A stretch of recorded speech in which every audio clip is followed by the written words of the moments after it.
Hello friends, ഇന്ന് കുറച്ച് ജിന്നുകളൊക്കെ കണ്ടാലോ? അതിനു മുന്നേ നമുക്ക് ഇവിടെയുള്ള കുറച്ച് കാര്യങ്ങളൊക്കെ കാണണം. ആദ്യം ഇതാണ് സംഹരം മ്യൂസിയം. അപ്പോൾ ഇവിടെയുള്ള കുറച്ച് കാര്യങ്ങൾ കണ്ടതിന് ശേഷമാണ് നമുക്ക് ജിന്നുകളെ കാണേണ്ടത്. ഇതിനെക്കുറിച്ച് വലിയ ആധികാരികമായിട്ട് പറയാനൊന്നും എനിക്ക് അറിഞ്ഞുകൂടാ, എങ്കിലും എനിക്ക് മനസ്സിലായ കുറച്ച് കാര്യങ്ങൾ പറഞ്ഞുതരാം.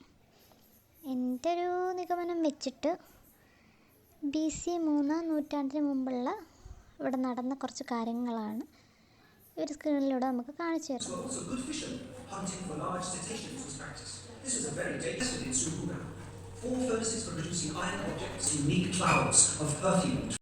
ശരിക്കും പറഞ്ഞാൽ പണ്ട് കാലത്ത് ഇവിടെ കുറച്ചല്ല ഒരുപാട് കുന്തിരിക്കം കൃഷി ചെയ്തിരുന്നതും, അപ്പോൾ അന്നത്തെ കാലത്തൊക്കെ ഇവിടെ ഉള്ളവർ ഉപയോഗിച്ചിരുന്ന കുറേ ആയുധങ്ങൾ, നാണയങ്ങൾ, അതൊക്കെ ഇവിടുന്ന് കണ്ടെടുത്ത സാധനങ്ങളൊക്കെ ഇവിടെ സൂക്ഷിച്ചു വെച്ചിരിക്കുന്നതാണ്. ഈ മ്യൂസിയത്തിൽ അതാണ് ശരിക്കും ഉള്ളത്.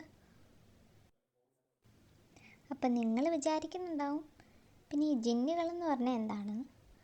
അത് നമുക്ക് പറയാം, കാണിച്ചു തരാം. കുറച്ച് വെയിറ്റ് ചെയ്യും. അപ്പോൾ ഇതൊക്കെ ഇവിടുന്ന് കണ്ടെടുത്ത പണ്ട് പുരാതന കാലത്ത് ഇവിടുത്തെ ആൾക്കാരൊക്കെ ഉപയോഗിച്ചുകൊണ്ടിരുന്ന കുറേ വസ്തുക്കളൊക്കെയാണ്. അതൊക്കെ ഇവിടെ സൂക്ഷിച്ചു വെച്ചിരിക്കുന്നതേ ഉള്ളൂ.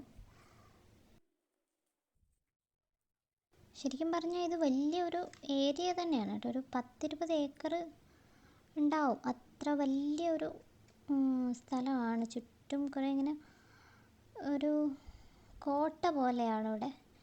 അപ്പോൾ ഇവിടെയാണ് നമ്മുടെ ജിന്ന്. ശരിക്കും ഇവിടെ നിന്നാണ് നമ്മുടെ ജിന്ന് സ്റ്റാർട്ട് ചെയ്യുന്നത്.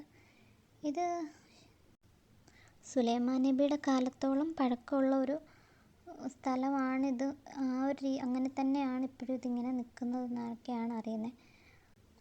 ബിൽക്കീസ് എന്ന് പറയുന്നൊരു റാണിയുടെ കൊട്ടാരം ഇവിടെ ഉണ്ടായിരുന്നെന്നും, ഇവിടുന്ന് ഒരുപാട് കുന്തിരിക്കം കൃഷി ചെയ്തതൊക്കെ ഇത് കടലിനോടടുത്ത് കിടക്കുന്ന ഒരു പ്രദേശമാണ്. അപ്പോൾ കടൽ മാർഗം ഒരുപാട് കുന്തിരിക്കം പല രാജ്യങ്ങളിലേക്കും, ഇന്ത്യയിൽ, ചൈനയിൽ ഉൾപ്പെടെ പല രാജ്യങ്ങളിലേക്കും കുന്തിരിക്കം കയറ്റുമതി ചെയ്തിട്ടുള്ളതായിട്ടൊക്കെയാണ് പറയപ്പെടുന്നത്.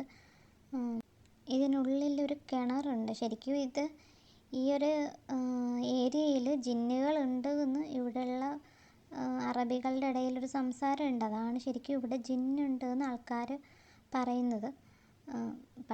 പണ്ടുള്ള കാലങ്ങളിൽ ആൾക്കാരിങ്ങനെ പറഞ്ഞ് പരത്തിയതാവാം. അപ്പോൾ ഇതിനുള്ളിലൊരു കിണറുണ്ട്, കിണറിനകത്ത് ജിന്നുണ്ട്, ഈ ഏരിയയിൽ ജിന്നുണ്ട്. അതുകൊണ്ട് സന്ധ്യ കഴിഞ്ഞാലൊന്നും ഇതിനകത്തേക്ക് ആരെയും കയറ്റി വിടത്തില്ല. പക്ഷേ നല്ലൊരു ശാന്തമായൊരു പ്രദേശമാണ്. നല്ല ചൂടുള്ള സമയത്താണ് നമ്മളിവിടെ പോയത്. എന്നിട്ട് കൂടി നല്ല കാറ്റൊക്കെ കൊണ്ടിട്ട് നല്ല ഫ്രീ ആയിട്ട് നിൽക്കാൻ പറ്റിയൊരു സ്ഥലമാണ്. ശരിക്കും നമ്മൾ ജിന്നുകളെ കാണാനായിട്ടാണ് ഇങ്ങോട്ട് വന്നത്. ജിന്നുകളെ കാണാൻ പറ്റാത്തൊരു നിരാശയിൽ നമ്മളിപ്പോൾ മടങ്ങുകയാണ്. അപ്പോൾ നമുക്ക് ഇനിയും വരാം. ജിന്നുകളെ കാണുകയാണെങ്കിൽ നിങ്ങളെയും കാണിച്ചു തരാം. അപ്പോൾ അടുത്ത വീഡിയോയിൽ കാണാം. സപ്പോർട്ട് ചെയ്ത് സബ്സ്ക്രൈബ് ചെയ്ത് കൂടെ കൂടിക്കോ.